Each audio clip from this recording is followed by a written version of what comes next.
Legislative council का स्थान हुआ करता था। आज माननीय सदस्यगण, माननीय प्रधानमंत्री जी ने इस सदन की सीख, अनुभव, यहां की प्रेरणा, यहां की गूंज के बारे में व्यक्त किया है।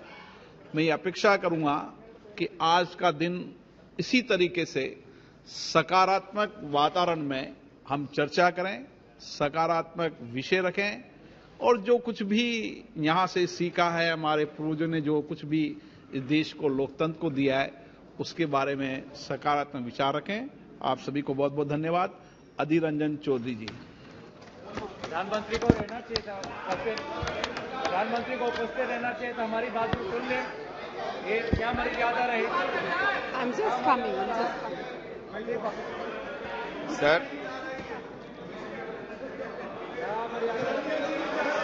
ये हमारे ये उनका बैग यहीं पे है, उनका बैग यहीं पे है, उनका बैग यहीं पे है। ये देखिए बैग, आपके बैग यहीं पे। आप तो चले नहीं गए, आप तो चले नहीं गए। आ रहे बात पे चिंता नहीं आ रही है। आपके कहाँ गए? बहुत लंबी भाषण के। अरे आ रहे भाई, आप कहाँ जा रहे?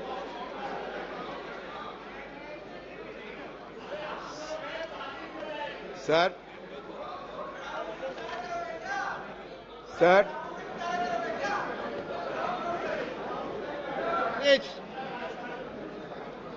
Please.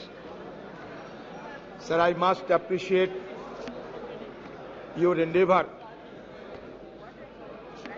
for offering this opportunity to ventilate our views on the constitutional दिवस, संविधान दिवस। लेकिन बात यही सर, कहे तो जाते हैं 75 साल, लेकिन जब तक मेरा जानकारी है, सबसे पहले जो कॉन्स्टिट्यूशन असेंबली की सभा हुई थी वो 1946 में, और 1949 26 नवंबर में ये अडॉप्ट हुई थी, और 1950 26 जनवरी ये चालू हुई थी हमारे संविधान इस देश में। लेकिन आप कहां से 75 साल के अमृतकाल ये लाया गया, ये मुझे समझ में नहीं आते हैं। सर, सही मायनों में जब ये सदन ये खबर मिल रहे हैं कि आज ये सदन की अंतिम दिवस है, तो सही महीनों में भावुक तो होना स्वाभाविक है। कितने सारे विद्वजनों ने, ज्ञानियों ने, पंडितों ने और देश प्रेमी ने हमारे ये सदन, उसके साथ साथ हमारा संविधान और ये देश की लोकतंत्र की रक्षा करने के लिए न जाने कितने योगदान किए होंगे। बहुत सारे हमारे पूर्वजों ने ये दुनिया छोड़ के चले गए, उनका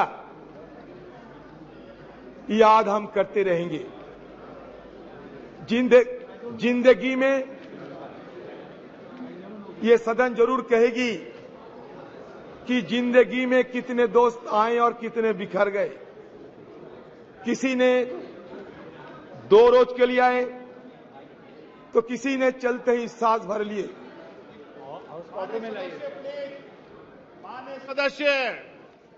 माननीय सदस्य प्लीज सिट डाउन।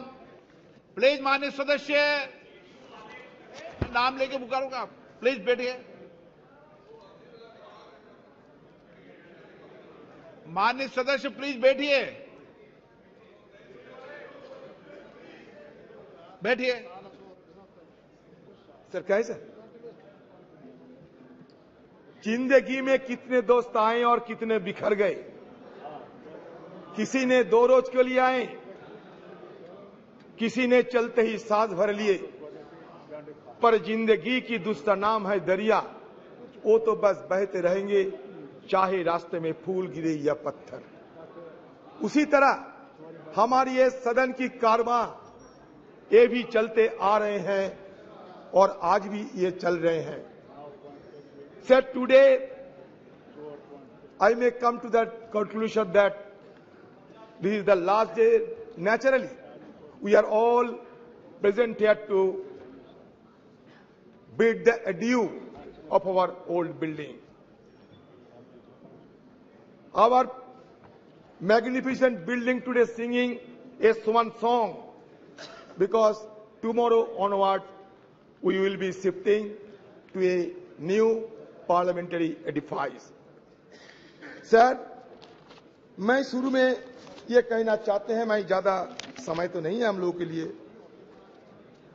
कि जब संसद में संविधान की चर्चा हो, लोकतंत्र की चर्चा हो, तो हमारे पंडित नेहरू जी और बाबा साहेब अंबेडकर, नेहरू जी तो आर्किटेक्ट ऑफ मॉडर्न इंडिया कहते थे, बाबा साहेब अंबेडकर को हम फादर ऑफ द कॉन्स्टिट्यूशन मान्यता देते हैं.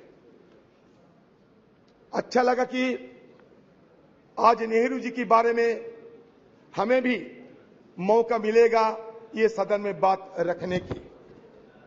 तो शुरुआत में मैं ये कहना चाहते हैं sir, architect of modern India Nehru had said parliamentary democracy demands many virtues. It demands of course ability, it demands a certain devotion to work, but it demands also a large measure of cooperation, of self-discipline, of restraint. We know very well that there are not many countries in the world where it functions successfully. I think it may be said without any partiality that it has functioned with large measure of success in the country. Why? Not so because we, the members of this House, are exemplars of wisdom, but I think because of the background of our country and because our people have the spirit of democracy in them. Jawaharlal Nehru detested cultism. He was humble in his submission to constitutional requirement. In an interview with Mr. P.K. Karanjia, he specifically mentioned, "You were wrong in using words like the Nehru epoch or Nehru policy." Though he enjoyed massive majority in the parliament, he was tireless in listening opposition voice and never mock, deflect, pontificate when answering questions asked of him. He never believed in steamrolling the opposition and given due respect to feeling and sentiments of the opposition member. It is significant to note that it was during his tenure the parliament ran smoothly. He was not only led the nation in a difficult situation, but he was the prime force and pioneer who has given a wonderful beginning of our parliamentary democracy by his immense contribution. Sir, मैं आपके संगठन में लाना चाहते हैं. Even Speaker Bell would ring for Jawaharlal Nehru when he exceeded time limit while making his speeches in the parliament. It shows that no one was beyond parliament's prerogative, and that was Nehru's contribution.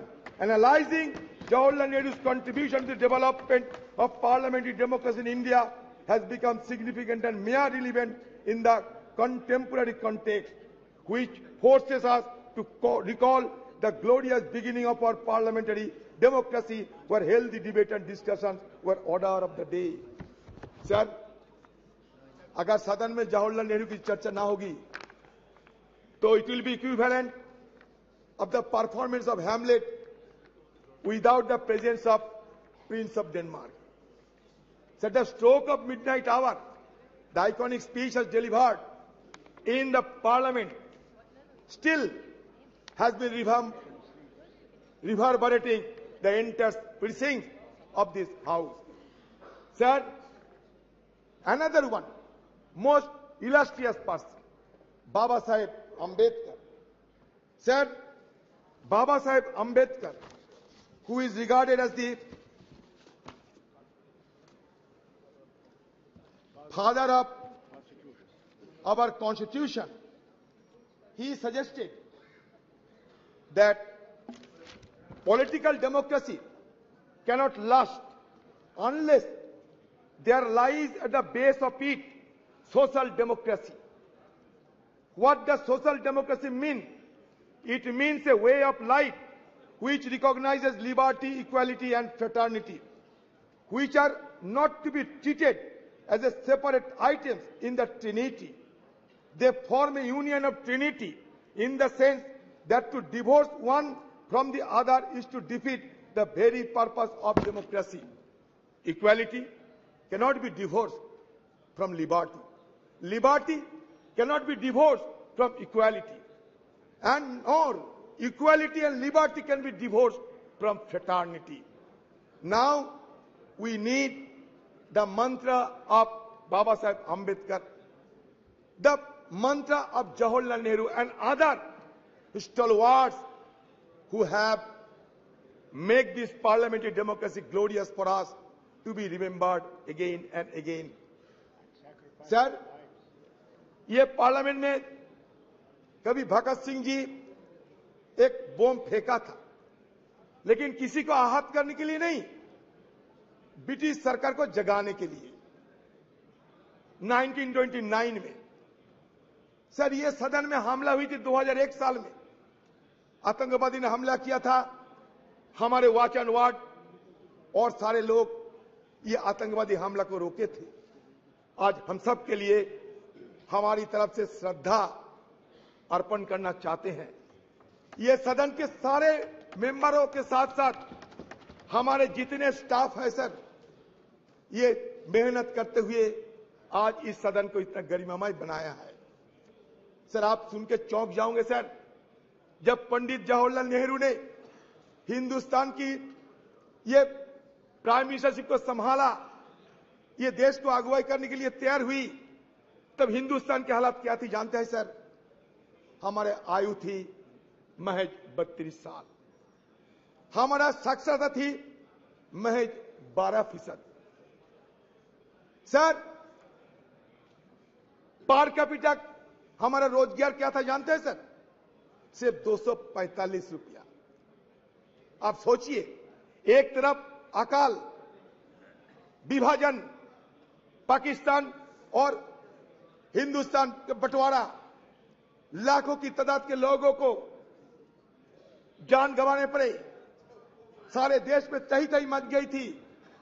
उसी कठिन हालत में जवाहरलाल नेहरू साहब को ये सरकार को संभालने पड़ी, और उस समय की हमारा आर्थिक हाल को भी अब देखिए कि रोजाना हमारी देश की हर व्यक्ति को रोजगार थी सिर्फ 245 रुपया। सर, आज 14-15 साल तक ये देश की हर व्यक्ति की रोजगार बढ़ाया गया था 72,000 रुपया, अभी उससे और बड़े होंगे। किसका मतलब किस जगह से उन्होंने शुरू किया था और किस जगह पहुंचे। इसीलिए उन्होंने कहा था उसी दिन कि long years ago we made tryst with destiny and the time comes when we will redeem our pledge. सिर्फ जवाहरलाल नेहरू नहीं, उस कॉन्स्टिट्यूएंट असेंबली में जितने लोग थे सारे ने ये शपथ ली थी कि हम देश को आगे बढ़ाएंगे, और देश आगे बढ़ते बढ़ते यहां तक पहुंचे। सर, चंद्रयान की बात हो रहे थे, आपको जानकारी देना चाहते हैं, 1946 में हमारे देश की आजादी के पहले ये नेहरू जी के नेतृत्व में एटॉमिक रिसर्च कमेटी बनाया गया था। 1948 से हमारे देश में ये नेहरू जी के नेतृत्व में हम सिर्फ आज की मॉडर्न टेक्नोलॉजी और आज की साइंस विज्ञान की तरफ हम आगे निकलते हुए हमें ये देश के लिए क्या किया सर? ये देश के लिए बनाया इसरो।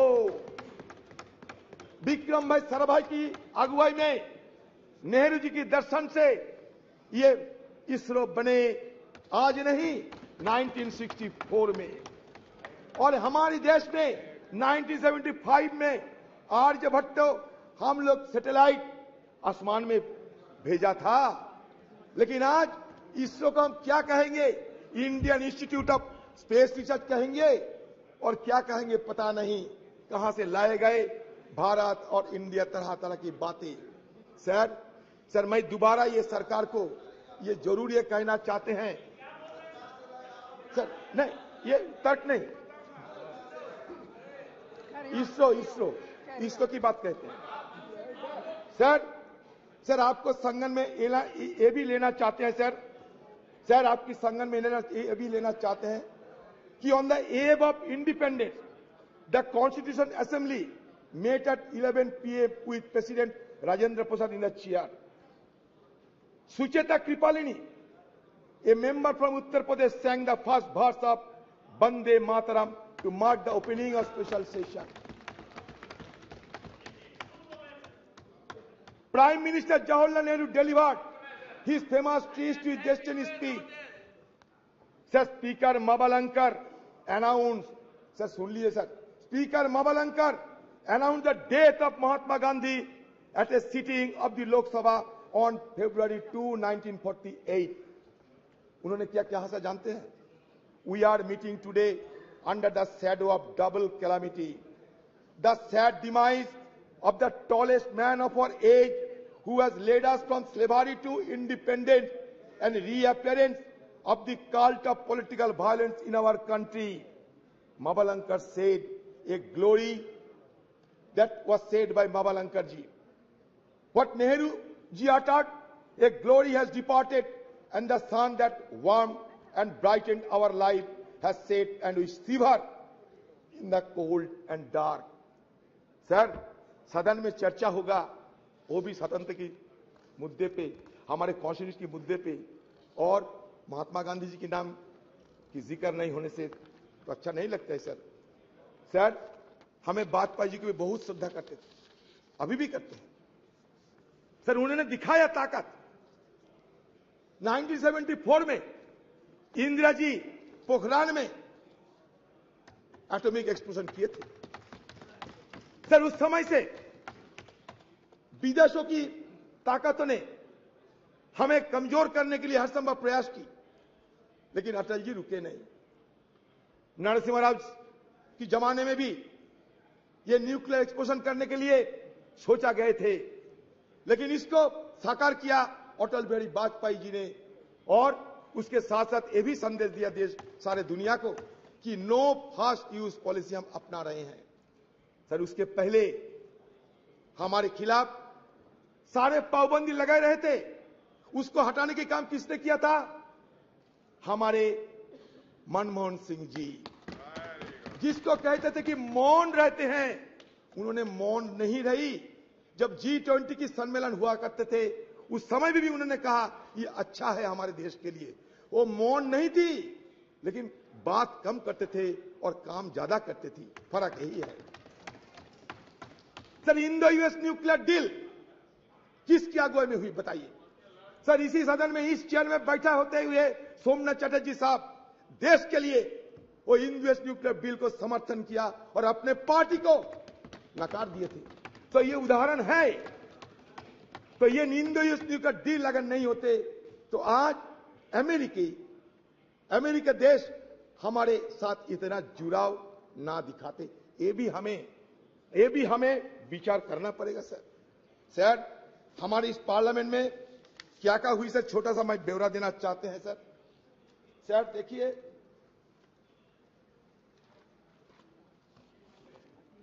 सर, इस सदन में सर 1951 में रिप्रेजेंटेशन ऑफ पीपल्स एक्ट पारित हुई थी to ensure that people are given the right to vote. अगर वोट देने के अधिकार ना होते तो आज बाकी बात करने की हमें गुंजाइश ना मिलते सर। दूसरा, essential commodities act 1955, a law that has helped the government regulate the production, supply and distribution of essential commodities such as drugs, oil, kerosene, coal, iron, steel, pulses. Sir, तीसरा क्या हुआ? Green revolution in India 1967। 4, nationalisation of bank, 14 banks were nationalized which enhanced banking infrastructure and services and created provision of cheaper credit to farmers. बता दे sir, 1974 में atomic जब explosion हुई थी ना, हमारे प्रधानमंत्री उस समय रही थी स्वर्गीय इंदिरा गांधी जी। ये भी आपको याद दिलाते हैं। इंफॉर्मेशन टेक्नोलॉजी जब हुई थी हमारे देश में क्रांति के स्वरूप से, एक क्रांति के रूप से, हमारे स्वर्गीय राजीव गांधी जी। आज तो हम डिजिटल इंडिया की बात करते हैं। शुरुआत हमारे स्वर्गीय राजीव जी ने किए थे। शायद हम सबको ये याद में रखना चाहिए। सी डॉट से लेकर आज आर्टिफिशियल इंटेलिजेंस, जितने भी एवोल्यूशन होते हैं, इसका पीछे क्या इतिहास है, इसको हमें ध्यान में रखना चाहिए। हिस्ट्री को हम भूलना नहीं चाहिए। History is the remembrance of the past. It transmits from generation to generation. अगर हिस्ट्री को हम कैंसिल चेक नहीं बता सकते, history could not be treated as a cancel cheque, rather it should be treated as a promissory note in future. And now whatever cash in hand, we should spend it wisely. That should be the agenda of any government. Sir, Anti-Defection Law 1985 और एक क्रांतिकारी, Child Labor Act 1986, the Scheduled Caste and Tribes Prevention of Atrocities Act 1989 to prevent atrocities against members of Scheduled Caste and Scheduled Tribe. Sir, panchayat Raj institution act, ये और एक क्रांतिकारी act है। ये enacted in 1992. This act aimed to decentralize power and ensures local self government, enhancing grassroots democracy. Sir, आज देश में 3 सरकार है, केंद्र की सरकार, सूबे की सरकार, ग्राम की सरकार, लोकल सरकार। ये क्रांति, it was a social revolution, and that social revolution occurred without shedding even a drop of blood. That is the significant achievement of our former government of under Rajiv Gandhi ji. Sir, Member of Parliament Local Area Development Scheme 1993. Sir, Right to Information Act 2005. It is a landmark. Sir, Right to Information Act 2005 is a landmark legislation that revolutionized transparency and accountability in governance. It empowers citizens to request information from public authorities, thus promoting openness and reducing institutional corruption. Sir, I am being tempted to refer the name of my leader, Madam Sonia Gandhi ji. Sir, Madam Sonia Gandhi ji, who took the initiative to pass the landmark legislation, Right to Information Act. History will remember. Right to food, right to education. Yes. The Scheduled Tribe and other traditional forest dwellers, Recognition of Forest Rights Act 2006. Yes. National Rural Employment Guarantee Act NREGA. Sir, ये नरेगा के खिलाफ कटुक्ति करते हुए कहते थे किसी ने, ये मरेगा, ये नरेगा नहीं, ये मरेगा। लेकिन नरेगा मरे नहीं, नरेगा जिए हैं। और नरेगा से हमें ग्रामीण लोगों को अभी भी ग्रामीण लोगों को इसके सहारे जीने का मौका मिलते हैं। Sir, right to education act और एक क्रांतिकारी विधेयक पारित किए गए 2009 साल में। ये राइट टू एजुकेशन एक्ट के तहत it made education a fundamental right for children aged 6 to 14 years. Sir, again, Food Security Act, National Food Security Act 2013. The Food Security Act aimed to provide subsidized food grant to large section of the population, ensuring food security. It sought to address malnutrition and hunger by guaranteeing access to essential food items.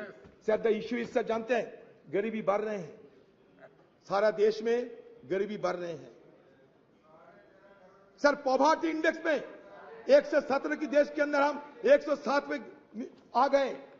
Sir, कभी हमारे देश को देखते हुए dredge और अमर्त्य सेन ने यह कहा था कि it looks like the island of California in a sea of sub Saharan country. इसलिए हमारा ये गरीबी को सबको चूकता है। एक तरफ बढ़ते हैं कुछ चुनिंदे लोगों ने, लेकिन दूसरी तरफ हमारा गरीबी भी बढ़ते जा रहे हैं। इसको ध्यान में रखना चाहिए। Sir, right to fair compensation and transparency in land acquisition, rehabilitation resettlement act 2013, street vendors act 2014। Sir, बाद में क्या देखा हमने? बाद में हमें विरोध करने पड़े। क्योंकि सदन के अंदर विरोध करने का अधिकार तो हमें है और विरोध करने के अधिकार हमारे संविधान भी हमें देते हैं। सर, इंडो-यूएस न्यूक्लियर डील जब चर्चा होते थे, जब वोट ऑफ कॉन्फिडेंस हुआ था इस सदन में, तो कौन सा पार्टी कौन सा पक्ष में थे, शायद आपसे ज्यादा जानकारी है। मैं आज इसी शुभ एक अवसर पर किसी को और नहीं बोलना चाहते, लेकिन sir demonetisation of currency note in 2016 हमने विरोध किया। इंट्रोडक्शन ऑफ कॉम्प्लेक्स जीएसटी उस समय भी लाए गए थे जिस समय दूसरा सरकार थे, लेकिन फिर भी लाने में जो कमियां थी वो बार बार हम लोग उसका उजागर कर चुके हैं।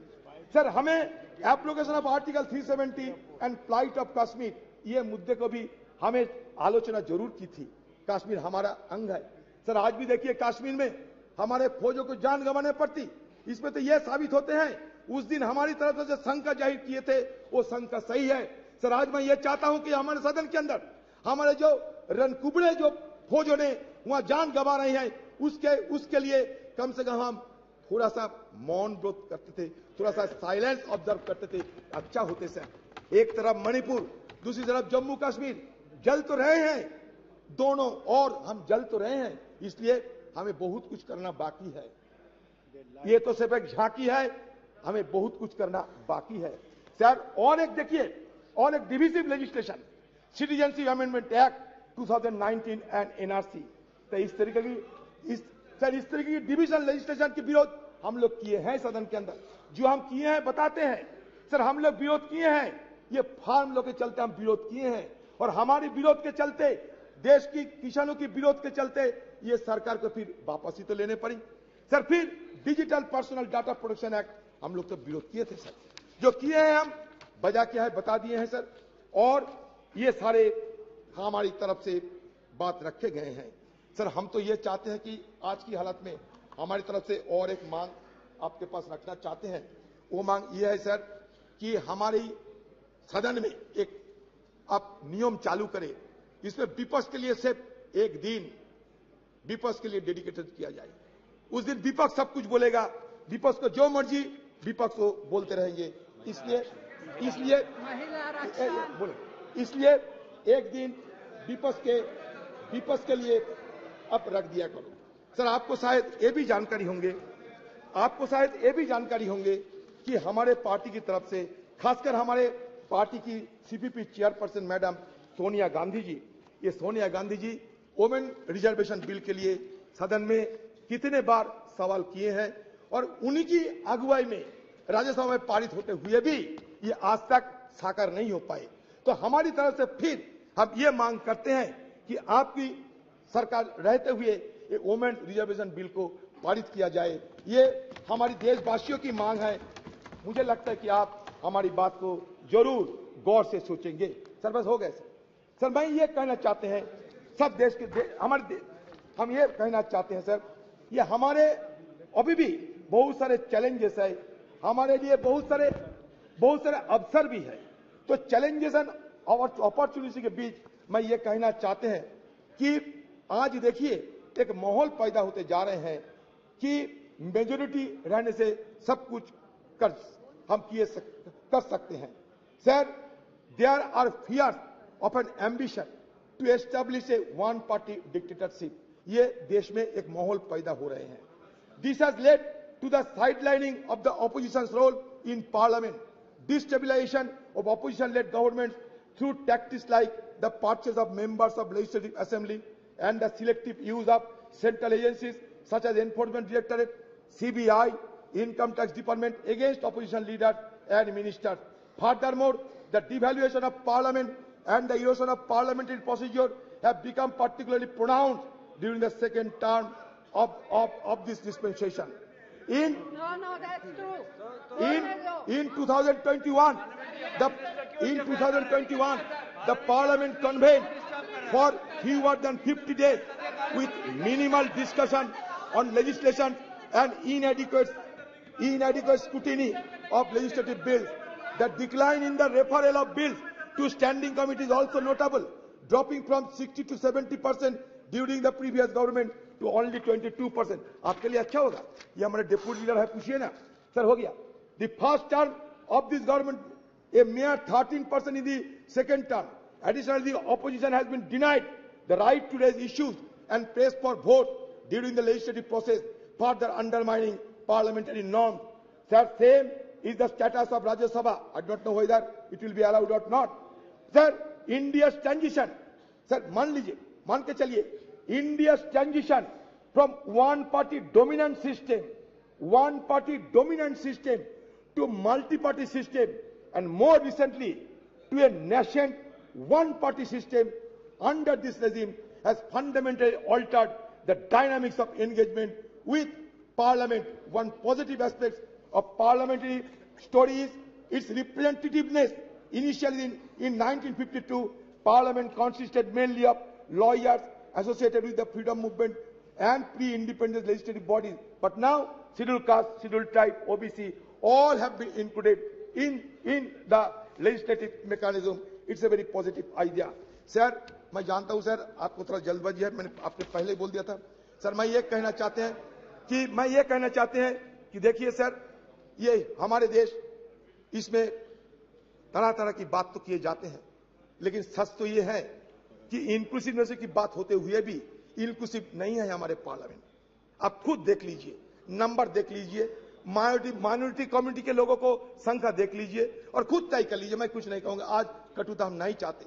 सर बात यह है कि सर ये हिंदुइज्म की अगर बात करें, हिंदुइज्म क्या होते हैं? हिंदुइज्म में 4 वेद है, मिलियंस ऑफ गॉड्स है, 18 उपनिषद है sir, 6 classical school of philosophy है सर, दो एपिक है। अच्छा ठीक है, अच्छा मान लिया आप अच्छा ठीक है, तो है तो that means what does it suggest? It suggests that plurality is the essence of our civilization.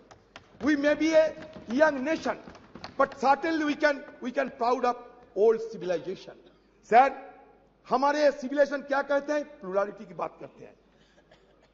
India as a nation or as a civilization is an unending celebration of pluralism. Sir, pluralism accommodates differences, and differences in turn embody, enact dissent. Sir ये हम कहना चाहते हैं, जब ये कहते हैं कि वसुधैव कुटुंबकम का मतलब क्या है? यही तो मतलब है, सबको चिंता को, सबकी भावना को शामिल करना चाहिए। सर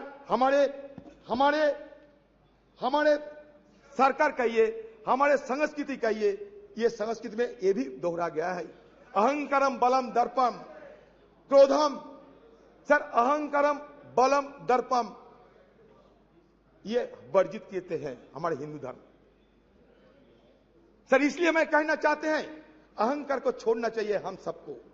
हो सकता है आपका बहुत सारी क्षमता हो सकता है, आपको कभी हमको, लेकिन इसको वर्जन करना चाहिए।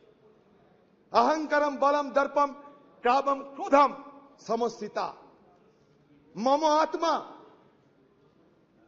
सर्वदेहेषु प्रदो विष्णु अभ्यसुआ का मतलब क्या है?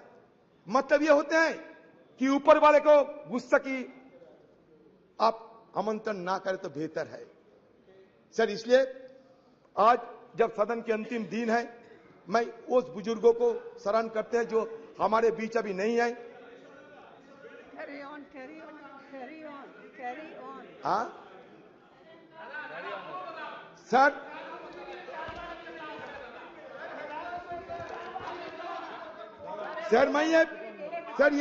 मैं और एक बात रखना चाहते हैं सर बस लास्ट बात सर मेरा।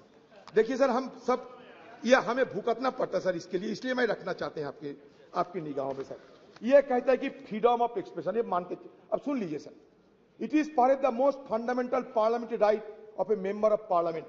Every member is entitled to freely and fearlessly express himself on the floor of the house, inter alia on burning issues of the day and matters of urgent public importance. If a member fails to do so under one of the available procedural devices, he often takes recourse to what has come to be known as zero hour. While unparliamentary or objectionable expression may be expunged from the proceedings of the two houses of parliament by the respective presiding officer, under the existing rules, shutting off or blinding the proceedings of any house under the presiding officer's direction, that nothing of what is said without his permission would go on record. Maybe questionable desirability, in as much as in that case the reports of the proceedings cannot really be regarded anymore as a faithful record of all that happened. This applies equally well to the expurgated and edited version of the selected proceedings that may be telecast.